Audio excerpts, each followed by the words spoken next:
दोस्तों, computer academy के YouTube portal पे आपका स्वागत है। आशा करते हैं कि आप सभी लोग अच्छे होंगे। और इस समय तो आपको पता है कि काव्य शास्त्र की इकाई चल रही है, आप सभी लोग जानते ही हैं। लेकिन थोड़ा सा समय बीच में मिला तो मैंने कहा कि मध्य प्रदेश असिस्टेंट प्रोफेसर में जो इकाई 10 लगी हुई है उसकी भी चर्चा बीच में कर लेते हैं थोड़ी बहुत।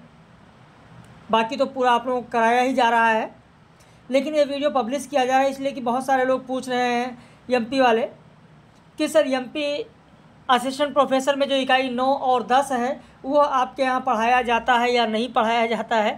तो इसीलिए मैंने कहा कि चलिए वीडियो दे देते हैं ताकि उन लोगों को भी इसकी जानकारी मिल जाएगी। तो यहाँ पर मध्य प्रदेश असिस्टेंट प्रोफेसर के पाठ्यक्रम में जो इकाई 10 है, चलिए शुरू करते हैं। अगर आप चैनल पर नए हैं तो चैनल को ज़रूर सब्सक्राइब कर लीजिए। और अगर आप MPPSC असिस्टेंट प्रोफेसर के लिए आप बैच ज्वाइन करना चाहते हैं तो हमारे इस नंबर पर आप फ़ोन करके सारी जानकारी ले सकते हैं या व्हाट्सएप पर मैसेज करके सारी जानकारी ले सकते हैं। तो चलिए इकाई 10 में पहले सिलेबस देख लेते हैं। इकाई 9 और 10 में क्या है। इकाई 9 में आप देखें, इकाई 9 में मध्य प्रदेश का हिंदी साहित्य और प्रमुख रचनाकार कराया जा चुका। जो यहाँ के प्रमुख कवि हैं जैसे माखनलाल चतुर्वेदी की जो रचनाएँ हैं, जो कविताएँ हैं वो कराई गई।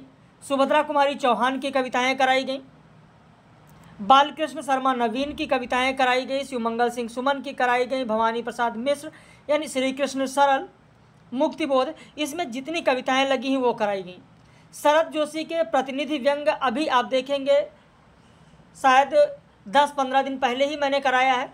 रमेश चंद्र शाह का अकेला मेला UPHSC के पाठ्यक्रम में भी है, ये भी कराया गया, आपके मध्य प्रदेश असिस्टेंट प्रोफेसर के पाठ्यक्रम में है। इसके अलावा जो साहित्यिक संस्थाएं हैं वो साहित्यिक संस्थाएं आपको कराई गई। इकाई 10 में आप देखें, इकाई 10 का ये है पाठ्यक्रम आपका लोक साहित्य एवं जनजातीय साहित्य। इसी की चर्चा आज हम लोग यहाँ पर करने जा रहे हैं। तो यहाँ पर जो आज देखेंगे हम लोग मध्य प्रदेश का लोक साहित्य, जिसमें लोक कथाएँ, लोकगीत, लोक गाथाएँ, लोक नाट्य, लोक कहावतें, प्रकीर्ण साहित्य, ये सब आएंगी।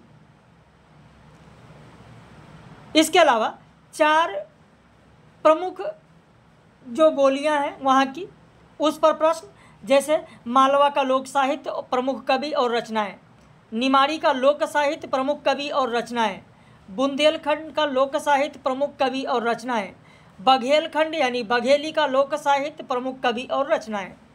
तो ये 4 बहुत ही महत्वपूर्ण है और जो इसकी चर्चा है पहले पॉइंट में दी गई, उसकी चर्चा हम लोग इसी 4 के तहत ही करेंगे। और फिर उसके बाद में लोक कलाओं के संरक्षण में शासकीय संस्थाओं की क्या भूमिकाएं हैं। इसके अलावा जनजातीय साहित्य के संरक्षण संवर्धन में शासकीय संस्थाओं की क्या भूमिका रही है। तो इन्हीं सब की चर्चा आज के इस वीडियो में हम लोग करेंगे। तो आइए शुरू करते हैं, एक एक करके हम लोग देखते हैं, आगे बढ़ते हैं।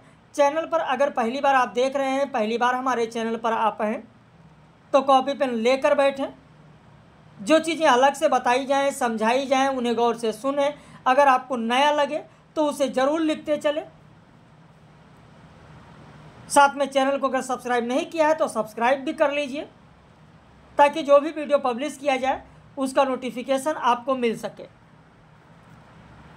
तो आइए देखते हैं मध्य प्रदेश लोक साहित्य, लोक कथाएँ, लोकगीत, लोक गाथाएँ, लोक नाट्य, लोक कहावतें एवं प्रकीर्ण साहित्य। अब कुछ लोगों के समझ में तो यही नहीं आता है कि आखिर में जो प्रकीर्ण साहित्य है इसमें क्या क्या आती हैं, क्या क्या इसके तहत आएगा।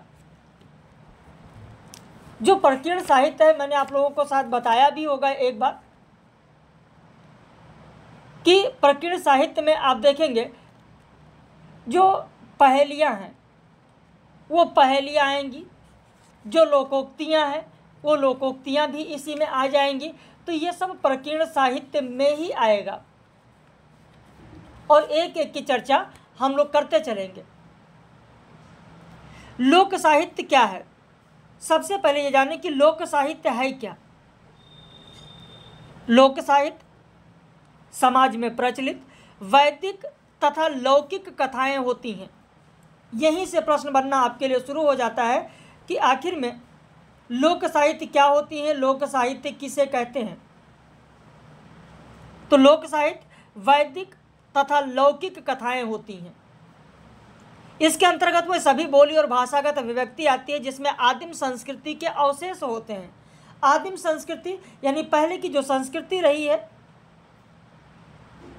उसी संस्कृति के अवशेष इन वैदिक या लौकिक कथाओं के अंतर्गत आती हैं।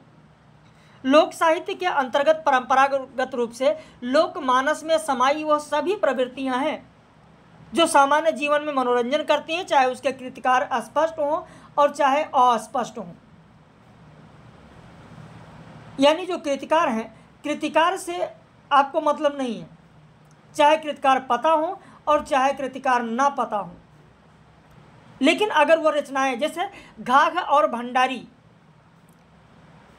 कुछ ऐसी पंक्तियां हैं आप देखेंगे जैसे घाघ और भंडारी के बहुत ही प्रमुख हैं, लेकिन कुछ पंक्तियां ऐसी हैं जिसके बारे में ये पता ही नहीं है कि किसने कहा है, कब कहा है, लेकिन लोकमानस में समाई हुई हैं।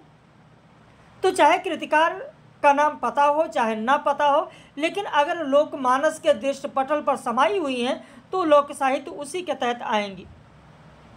इसके तहत मालवा है, बुंदेलखंड है, निमाड़ी है आदि बोलियों में प्रचलित लोक साहित्य समाहित हैं। अब एक एक की अगर बात करें तो मालवा का लोक नृत्य हम लोग सबसे पहले यहाँ पर देखते हैं कि मालवा का लोक नृत्य क्या है। मालवा के लोक नृत्य में अगर देखें, वैसे मालवा जो है ये मालवा मध्य प्रदेश का हृदय स्थल है। अब यहीं से आपके लिए प्रश्न बनता है कि मध्य प्रदेश का हृदय स्थल किसे कहा जाता है। पहला प्रश्न यहीं से बन गया कि मध्य प्रदेश का हृदय स्थल किसे कहा जाता है, तो मालवा को मध्य प्रदेश का हृदय स्थल कहा जाता है। इसमें लोक नृत्य कौन कौन से हैं। अब यहाँ पर लोक नृत्य की अगर हम लोग बात करें तो लोक नृत्य में आप देखेंगे मटकी है, गरबा है, कहरवा है, राजबाड़ी है। लोक गायन में आप देखेंगे संझा, सांझ को संझा भी कहा गया है, संझा गीत या सांझ गीत, हीड़ गायन, भरथरी गायन, ये सब मालवा के लोक नृत्य हैं। मालवा का सामुदायिक लोक नृत्य कौन सा है। मालवा का सामुदायिक लोक नृत्य कौन सा है, यहीं से प्रश्न मिल जाएगा आपको कि सामुदायिक लोक नृत्य कौन सा है। विकल्प में आपके पास मटकी होगा, गरबा होगा, कहरवा होगा, राजवाड़ी होगा।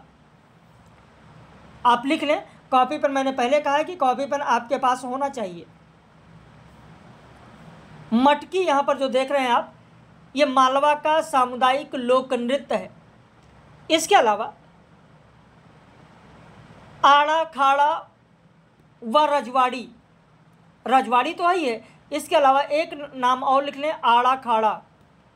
आड़ा खाड़ा, आड़ा खाड़ा नाम लिख लें।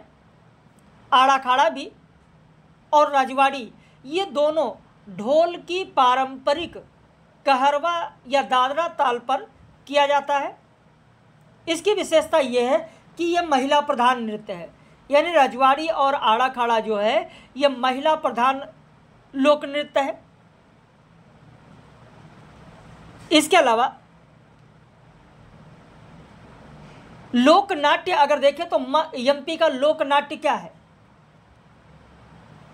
एमपी में जो मालवा है, मालवा का लोक नाट्य क्या है, कितने लोगों को पता है। लोक नाट्य, लोक नाट्य नहीं पता है तो लिख लें माच। मालवा का लोक नाट्य लिखें माच है। अब माच क्या होता है, कुछ लोग सोचेंगे सर मैंने तो कभी पढ़ा नहीं कि माच क्या होता है। भाई कई लोग कहेंगे कि सर मैंने माच तो कभी पढ़ा ही नहीं, माच क्या होता है। ये राजस्थान के ख्याल कलगी तुर्रा की मालवी संतान है। यानी किस लोक नाट्य को राजस्थान के ख्याल और कलगी तुर्रा की संतान कहा गया है, तो माच को कहा गया है। नहीं पता है तो लिख लें माच को कहा गया है। उज्जैन माच की उत्स भूमि है, यह भी ध्यान रखना। माच की अगर बात कर रहे हैं तो माच के बारे में यह भी ध्यान रखना कि माच की उत्स भूमि कौन सी है, तो माच की उत्स भूमि है उज्जैन। या अगर ये पूछा जाए कि माच को प्रतिष्ठा दिलाने वाले कौन कौन से हैं, कौन से व्यक्ति हैं वर्तमान में, यह किसने प्रतिष्ठा दिलाई, तो माच को प्रतिष्ठा दिलाने वालों में नाम लिख ले। गोपाल जी का नाम लिखें, गोपाल जी, राधा किशन, कालूराम जी, भेरूलाल जी, बाल मुकुंद जी, ये नाम लिख लें। माच को प्रतिष्ठा दिलाने वाले लोगों में इनका नाम लिख लीजिए। इसके अलावा अब अगर यहाँ पर हम लोग गीतों की बात करें तो जो संध्या गीत है, संध्या गीत आप देखें पितृपक्ष वर्तमान में जो चल रहा है, आज जो आप वीडियो देख रहे हैं, आप देख रहे हैं पितृपक्ष अभी चल रहा था। पितृपक्ष में शाम के समय किशोरियों के द्वारा गाया जाने वाला जो गीत है वो होता है संध्या गीत। संध्या गीत लिख लीजिए कहीं पर। यह भी प्रश्न बन सकता है इस तरीके से कि संध्या गीत कब गाया जाता है, तो संध्या गीत पितृपक्ष में शाम के समय किशोरियों द्वारा गाया जाता है। हीड़ गायन के बारे में जान लें। श्रावण के माह में गाया जाने वाला गीत है। यह मुख्यतः अहीरों का अवदान परक लोक आख्यान है। अहीरों का अवदान परक, लिख लें, कॉपी पेन होना चाहिए आपके पास। अहीरों का अवदान परक लोक आख्यान है। इसमें कृषि संस्कृति तथा ग्यारस माता की कथा का वर्णन किया जाता है। हीड़ गायन में ऐसे प्रश्न बन सकता है कि ग्यारस माता की कथा का वर्णन किस लोक गायन में किया जाता है, तो हीड़ लोक गायन में किया जाता है। भरथरी गायन की अगर बात करें तो भरथरी गायन प्रातः काल के समय नाथ संप्रदायों के द्वारा या नाथ संप्रदाय के अनुयायियों के द्वारा या भक्तों के द्वारा एकल रूप से या सामूहिक रूप से, चिकारा है, सितार है, तबला है, इन सारे वाद्य यंत्रों के साथ गाया जाता है। और इसी भरथरी गायन में आप देखेंगे कि गोपीचंद की कथा का गायन होता है, गोरखबानी के पदों को लोग गाते हैं, कबीर के पदों का गायन भी इसी में किया जाता है, मीरा के भजन भी गाए जाते हैं, मीरा के भजन भी गाए जाते हैं इसी में आप देखेंगे। इसके अलावा भील व कोरकू जनजाति के द्वारा एक गीत गाया जाता है, रेलो गीत, लिख ले, मालवा में ही रेलो गीत, रेलो गीत, रेलो गीत भील व कोरकू जनजाति के द्वारा, भील व कोरकू जनजाति के द्वारा, कोरकू जनजाति के द्वारा गाया जाता है। अब इसके बाद में बुंदेलखंड लोक नृत्य की अगर हम बात करें तो बुंदेलखंड लोक नृत्य में आप देखेंगे इसमें बधाइया है, राई नृत्य है, रास नृत्य है, सारा नृत्य है, कनाड़ा नृत्य है, कलश नृत्य है, लोक गायन में आल्हा, उदल, हरदौल, मनौती, वैराटा, बम्बुलिया, चौकड़िया, जगदेव का पुआरा, ये सब बुंदेलखंड का लोक नृत्य है। बुंदेलखंड के अगर हम लोकगीत में बात करें तो इनमें से कौन सा लोकगीत है, लोक गायन है जिसे लमटेरा गीत भी कहा जाता है? बताइए, लमटेरा गीत कितने लोग बताएंगे? जितने भी लोग वीडियो देख रहे हैं उनमें से कितने लोग बताएंगे? बताइए।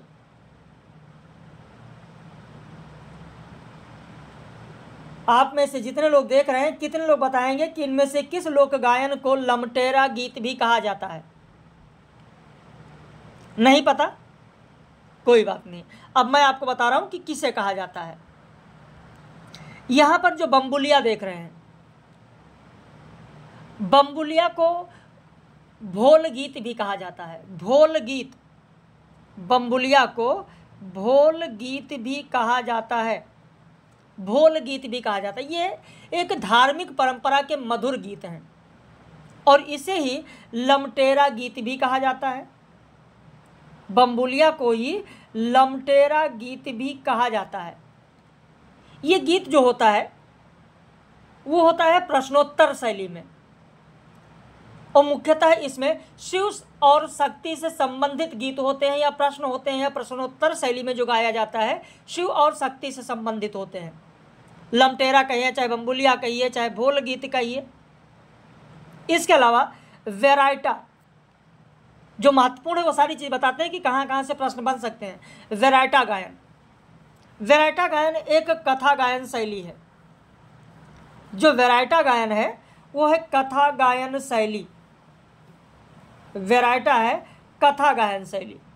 अब आप कहेंगे सर कथा गायन शैली कौन सी कथा गाई जाती है ना? महाभारत की जो कथाएं हैं वो महाभारत की कथाएं वेराइटा कथा गायन में गाई जाती हैं, ये कथा गायन शैली है। लेकिन केवल शब्द अगर परीक्षा में आ जाए तो समझ लीजिए कि वो कथन गलत हो जाए। केवल महाभारत की कथाओं का गायन नहीं होता है, महाभारत की कथाओं का गायन होता है मुख्य रूप से, लेकिन वेराइटा गायन में ही आप देखेंगे कि कहीं कहीं पर लोग ऐतिहासिक चरित्र का भी गायन वेराइटा गायन के तहत करते हैं। लोक नायकों की कथाएं भी गाई जाती हैं वेराइटा गायन में। इसमें केंद्रीय रूप से वेराइटा जो गायन होता है वो केंद्रीय रूप में केवल एक व्यक्ति गाता है, बाकी सहयोगी उसका साथ देते हैं। लय और तुक मिलाने के लिए सहयोगी जो है वो गीत गाते हैं, लेकिन मुख्य रूप से केंद्र में एक ही व्यक्ति होता है। इसके अलावा दीवारी गायन भी होता है। दीवारी, दीपावली जैसे आने वाली जानते होंगे, ये दीपावली से मैं गाया था। दीवारी गायन होता है, बच्चे हैं, दोहों पर केंद्रित होता है। बच्चे घर घर जाते हैं, दीवारी मांगते हैं, तो ये दोहों पर केंद्रित होता है। मुख्यतः अहिर जाति में, बरेदी जाति में, धोसी जाति में ये गाया जाता है। जगदेव का पुआरा ये भजन शैली में है, जिसमें देवी की स्तुति की जाती है। मुख्यतः चैत व कुंवार में गाया जाता है। ये जो कुंवार का माह चल रहा है इस समय, इस कुंवार के माह में आप देखेंगे तो अगर आप मध्य प्रदेश के हैं, बुंदेलखंड क्षेत्र के हैं, तो आप देखेंगे आपके वहाँ इस समय जगदेव का पुआरा भजन शैली खूब चल रही होगी, देवी की स्तुति की जा रही है, तो कुंवार में गायन होता है जगदेव का पुआरा। इसके अलावा अब यहाँ पर अगर हम नृत्य की बात करें तो नृत्य में देखेंगे सबसे महत्वपूर्ण है राई नृत्य। क्यों महत्वपूर्ण है? इसलिए महत्वपूर्ण है कि मध्य प्रदेश का शासकीय नृत्य, राजकीय नृत्य कौन सा है? तो मध्य प्रदेश का राजकीय नृत्य राई नृत्य है। यह इस तरीके से पूछा जा सकता है कि मध्य प्रदेश का राजकीय नृत्य किस विशेष क्षेत्र का नृत्य है? तो बुंदेलखंड का नृत्य है, यह बुंदेलखंडी नृत्य है। इसके अलावा यहाँ पर जो कानड़ा नृत्य है, धीवर समाज में गाया जाता है, नृत्य होता है। इसमें गजानन भगवान की कथा होती है। कानड़ा नृत्य जो होता है, कानड़ा में गजानन भगवान की कथा होती है। प्रश्न पूछा जा सकता है कि किस लोक नृत्य में गजानन भगवान की कथा होती है? सीधा सा प्रश्न कैसे बन सकता है वो भी आपको बताते चल रहे हैं कि किस लोक नृत्य में गजानन भगवान की कथा होती है, तो आपका उत्तर हो जाएगा कानड़ा में। इसके अलावा सहरा या सहरा लोक नृत्य, ये सावन भादों में नृत्य होता है, पुरुष प्रधान होता है और यह भी सामूहिक होता है। लगभग 14 से लेकर 20 लोग तक इसमें भाग लेते हैं समूह के रूप में। ऐसे यहाँ पर बधाई लोक नृत्य होता है, कलश लोक नृत्य होता है। यहीं पर अगर आप लिखे बुंदेलखंड में तो एक ढीमरियाई लोक नृत्य होता है, ढीमर जाति के द्वारा होता है, कत्थक की तरह पदचालन होता है। यहाँ का लोक नाट्य क्या है? अगर बुंदेलखंड का लोक नाट्य आपसे पूछा जाए तो लोक नाट्य है स्वांग। लोक नाट्य कौन सा है? तो स्वांग है। स्वांग। अच्छा, बघेलखंड का पारंपरिक लोक नृत्य क्या है? कितने लोग बताएंगे? बघेलखंड का पारंपरिक लोकनाट्य, पारंपरिक लोकनाट्य, लोकनाट्य कौन सा है? नहीं पता है, लिख लें, छाहुर।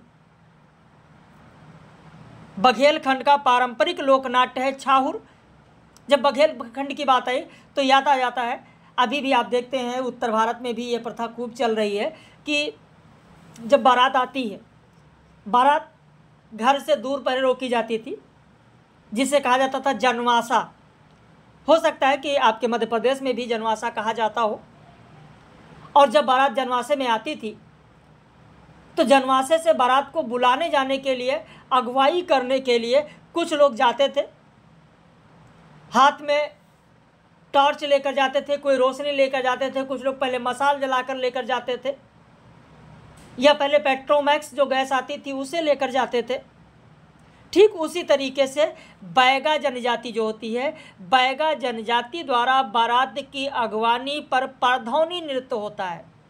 यानी मसाल लेकर जाते हैं अगवानी करने के लिए और साथ में नृत्य करते हैं, उसे कहा जाता है परधौनी नृत्य। अभी भी उत्तर भारत में आप जितने लोग वीडियो देख रहे होंगे, उत्तर भारत के लोग, तमाम लोग हैं इसमें, वो लोग भी देख रहे होंगे, उनको भी पता होगा कि बारात की अगवानी के लिए लोग जाते हैं, नाचते गाते डांस करते हुए अगवानी करने जाते हैं, हाथ में मसाल लेकर जाते हैं। वही है परधौनी नृत्य जो मध्य प्रदेश में बैगा जनजाति के द्वारा बारात की अगवानी पर किया जाता है। अब इसके बाद में हम लोग आगे आते हैं निमाड़ी में। निमाड़ी का लोक साहित्य तो खैर आप जानते हैं, निर्गुण साहित्य भी उसमें बहुत ज़्यादा आपको मिलेगा। बघेलखंड का लोक नृत्य कौन कौन सा है? तो बघेलखंड में आप देखेंगे सुआ नृत्य, दादर नृत्य, कलसा या केमाली, दोगरा, केहरा, लोक गायन में विदेशिया, बसदेवा, बिरहा, फाग, ये सब है। जिसमें जो केहरा नृत्य है, केहरा महत्वपूर्ण है, इसका ताल कहरवा है। ये लिख लें, ताल कहरवा, ताल कहरवा, कहरवा। इसमें वाद्य यंत्र जो प्रमुख रूप से है वो है बांसुरी वाद्य यंत्र। केहरा में लिख लीजिए बांसुरी वाद्य यंत्र, बांसुरी वाद्य यंत्र। दोगरा या दादर नृत्य, ये पुरुष जो होता है वो स्त्री वेश में गाते हैं, नृत्य करते हैं। कलसा और केमाली आप देखेंगे ये भी बारात की अगवानी में सिर पर कलश रख कर जाते हैं, केवल नाम अलग है। जैसे वहाँ परधौनी नृत्य है वैसे यहाँ पर आप देखेंगे तो कलसा नृत्य है, सर बारात की अगवानी के लिए कलसा सर पर रख कर जाते हैं। बाकी विदेशिया, बिरहा, बिरहा सुने ही हैं, विदेशिया सुने ही होंगे। फाग होली के समय गाया जाता है, सुने ही होंगे। निमाड़ी लोक नृत्य की अगर बात करें तो गड़गड़ नृत्य है, काठी नृत्य है, डांडिया नृत्य है, आड़ा खाड़ा नृत्य है, फेफरिया नृत्य है, लहंगी नृत्य है, कलगी तुर्रा गायन है, मसानिया गायन है, हीड़ गायन यहाँ पर भी आपको मिलेगा। जो गणगौर नृत्य है, ये गणगौर किसकी प्रतीक है? गणगौर किसकी प्रतीक है? तो गणगौर देवी पार्वती की प्रतीक है। और इसमें नृत्य का जो दल है, गणगौर नृत्य का जो दल है बहुत ही महत्वपूर्ण है, जिसमें हीरालाल साग हैं, प्रभाकर दुबे हैं, साधना उपाध्याय हैं, ये सब गणगौर नृत्य के दल हैं। काठी नृत्य में ढाक काठी का वाद्य यंत्र है। यानी ढाक किस लोक नृत्य का प्रमुख वाद्य यंत्र है? तो काठी का है। फेफरिया का अर्थ क्या होगा जानते हैं? फेफरिया अभी उत्तर भारत के जो लोग देख रहे होंगे कहते हैं अगर किसी की आवाज़ बराबर नहीं निकल रही है, हड़बड़ी में है, तो कहते हैं थोथरिया। उसकी बोल क्या हो रही है? थोथरिया रही है। यानी बहुत भारी आवाज़ निकल रही है, पूरी तरीके से निकल भी नहीं पा रही है, तो उसी से बना फेफरिया मध्य प्रदेश में करते हैं। फेफरिया मतलब भारी आवाज़। तो ये भारी आवाज़ में पूरा नृत्य होता है और इसमें एक देवरिया वाद्य यंत्र होता है जिसका प्रयोग किया जाता है फेफरिया नृत्य में। इसके अलावा मांडलिया नृत्य भी होता है जो सामूहिक नृत्य होता है। बाकी लहंगे नृत्य है, डांडिया नृत्य है, आड़ा खाड़ा नृत्य है, ये सब नृत्य हैं यहाँ के। निमाड़ी में आगे अभी हम लोग पढ़ेंगे निमाड़ी में आप देखेंगे निर्गुण गीत बहुत हैं। निर्गुण ब्रह्म को चीना जब भूल गया सब कीना, सो सबद है सार सब घटमो संचार चार। बहुत सारे पद आपको मिलेंगे। पूरे निमाड़ी साहित्य की बात करेंगे हम लोग। संत सिंगा की वहाँ पर हम लोग बात करेंगे, संत सिंगा के बारे में जानेंगे। संत सिंगा की जो रचनाएं हैं निर्गुण ब्रह्म के बारे में, उनको जो पद हैं, पाखंड का खंडन जो उन्होंने किया है कि बिन देही को साहेब मेरो देह धरी संसारे, और ताल पखावज बजे झांझरी ज्ञान कहे बहुतेरा रे। उलटबासियाँ उनकी जो हैं वो हम लोग देखेंगे कि फल नज़दीक नजर नहीं आवे, सतगुर बिन कौन बतावे, और बिन पाल को सरवर कहिए लहरी उठकर आवे। रहस्यवाद पर उनके पद देखेंगे, कोई देखो दरियाओं की लहरी सतगुर सौदा हेरी। तो इस तरीके से अभी आगे हम लोग पूरा विस्तृत बात करेंगे। चंबल का लोक नृत्य कौन सा है? लांगुरिया, इसे ध्यान रखिएगा। मध्य प्रदेश के जनजातियों का प्रमुख नृत्य कौन सा है? तो गोंड तथा बैगा जनजाति का लोक नृत्य है कर्मा नृत्य। बैगा जनजाति में स्पेशल रूप से अटारी नृत्य अलग है। परधौनी भी मैंने बताया ही है, दशहरा नृत्य है। मुरिया जनजाति में हुलकी नृत्य है। कोरकू जनजाति में ढांढल नृत्य है, थापती नृत्य है। भारिया जनजाति में भईम नृत्य है। अब इसके बाद में एक एक साहित्य की बात करेंगे। निमाड़ी का गीत साहित्य, यानी जो लोकगीत है, इस लोकगीत का जो वर्गीकरण है वो आप देखेंगे कि लोक नृत्य का, लोकगीत का जो वर्गीकरण किया गया है वो कुछ इस प्रकार से वर्गीकरण यहाँ पर किया गया है। जैसे संस्कार संबंधी गीत, संस्कार संबंधी गीत देखेंगे, जैसे सोहर है। संस्कार संबंधी गीत में आप देखेंगे सोहर है, जो गर्भावस्था और जन्मोत्सव के समय गीत गाया जाता है। यज्ञोपवीत गीत होता है, विवाह के समय के गीत होते हैं। जो सोहर गीत होता है, सोहर गीत आप जानते हैं, सोहर गीत तो वहाँ पर बहुत ही प्रमुख है। मध्य प्रदेश से अगर आप होंगे तो आपको पता होगा कि सोहर गीत में हास्य और श्रृंगार रस की प्रधानता होती है। हास्य और श्रृंगार रस की प्रधानता देखी जाती है। कुछ महिलाएं होंगी, कहेंगी सर सोहर गीत में हास्य रस कहाँ है, श्रृंगार जरूर होगा, हास्य कहाँ है? बिल्कुल होता है, हास्य भी होता है, श्रृंगार भी होता है, और कभी कभी आप देखेंगे करुण रस भी देखने को मिलता है। निमाड़ी का एक गीत आप देखेंगे इस प्रकार से, वहाँ का एक गीत है जिसमें मैं आपको बता दूं कि उसका प्राय यह है, उस गीत का यह है कि एक लड़की है, रनु है, अपनी ससुराल दूर छोड़कर पितृगृह आई हुई थी और एक मनोहर तालाब के तट पर खड़ी थी। पास ही मौर छाए अमृत की तरह मधुर फल देने वाला आम का पेड़ था। वहाँ एक दिन जब रनु पानी भरने आई तो उसने वहाँ एक ससुराल में, उसके यहाँ ससुराल में रहने वाली बधू को रोते हुए देखा। तो उसने पूछा कि तू क्यों रो रही है, तेरा मैका दूर है या तेरी सास सौतेली है? तो बधू ने कहा, ना मेरा मैका दूर है, ना सास ही सौतेली है। मेरे रोने का कारण ये है कि सौत से होने वाले भावी दुख की संभावना है। संतान न होने से मेरे जो पति हैं वो दूसरे विवाह करने पर तुले हुए हैं। तब रनु उसे आश्वासन देती है कि मैं तुझे सौत के दुख से मुक्त कर दूंगी, मैं तुझ बांझ के घर झूला झूला दूंगी।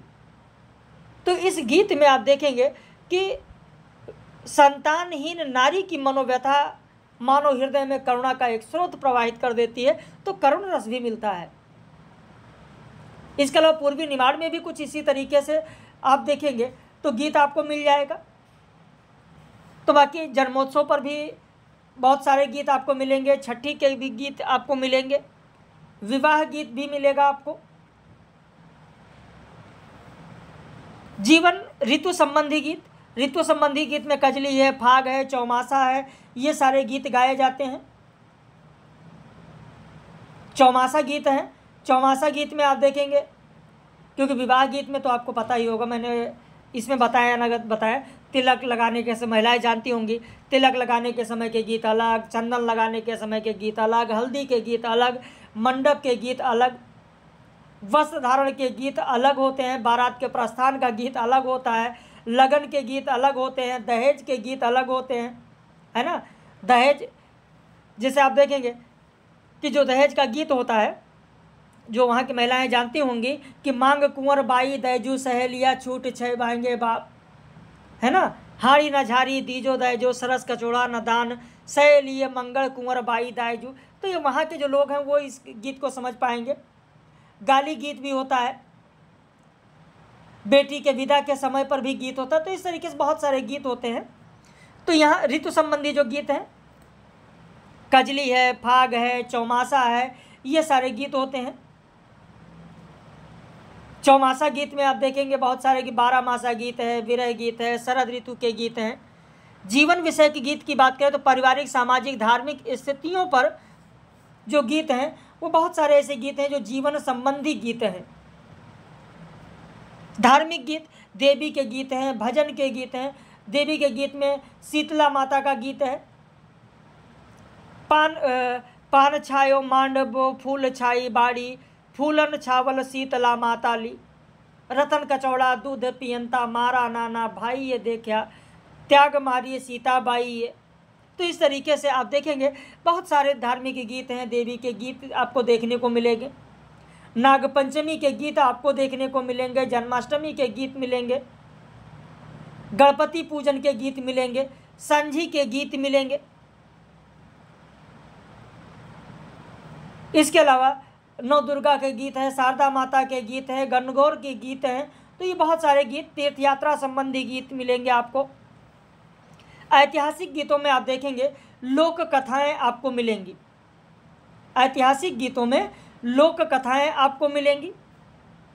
अन्य गीत में प्रकृति वर्णन गीत आपको मिलेगा, शिशु गीत आपको मिलेगा, चौपाल गीत आपको मिलेगा। तो इस तरीके से अन्य गीत, माताएं बहनें आप देखेंगे उस समय वहाँ पर चक्की गीत, अन्य गीत में चक्की गीत, चक्की गीत, चक्की चलाती रहती थी, आटा पीसती रहती थी, गीत गाती रहती। यानी चक्की चलाने का समय प्रातः रात्रि का तीसरा पहर होता है। रात्रि को सोने से पूर्व गेहूँ, ज्वार आदि पीसा जाने वाला जो अनाज होता था साफ करके रख लिया जाता था और रात के तीसरे पहर में उठकर पीसना आरंभ कर दिया जाता था। जब दो स्त्रियाँ चक्की के दोनों ओर बैठकर एक साथ चक्की चलाती हुई गाती हैं तब उन्हें बड़ा आनंद आता था। चक्की की घुर घुर के साथ उनकी स्वर लहरी मिलकर बड़ी आह्लादकारी बन जाती थी। तो पीसते समय जो गीत गाए जाते थे वो पीसने का परिश्रम दूर कर देते थे। वैसे तो चक्की चलाते समय गाने के कोई गीत निश्चित नहीं होते, पर प्रायः देखा यह जाता था कि सुखी जीवन व्यतीत करने वाली स्त्रियों के गीतों में प्रेम की प्रधानता और दुखी स्त्रियों के गीतों में करुणा का प्रवाह रहता है। ऐसा जान पड़ता था मानो वो अपनी हितैषणी बहन चक्की को अपनी जीवन गाथा सुनाकर अपने हृदय का भार हल्का कर रही हूँ। तो पीसते समय जो गाया जाने वाला गीत था उन गीतों में सदाचार होता था, धार्मिक भावना के भी चित्र होते थे, गीत कोमल होते थे, मधुर होते थे।